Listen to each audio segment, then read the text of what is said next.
અત્યારની સ્થિતિ મેડમ એવી છે કે વાડી શાળાઓ કે 20 થી ઓછી સંખ્યા વાળી વાડી શાળાની અંદર અમારો સ્ટાફ સંચાલક રસોઈયાને મદદનીશ હતો.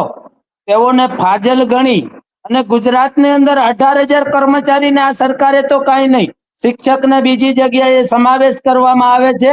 મુદ્દા નંબર 1 નોટ કરજો, અમારા 18,000 કર્મચારી ફાજલ થઈ ગયા છે.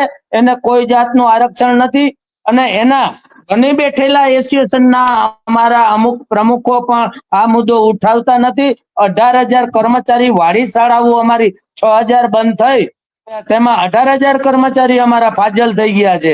એણીએ એના બાળકો સમજી અને 10 વર્ષ 15 વર્ષ 17 વર્ષ સર્વિસ કરી છે, તો એનો કોઈ જાતનો એને હક હિસ્સો નહીં, પણ એને અન્ય જગ્યાએ સમાવેશ નહીં કરવાનો.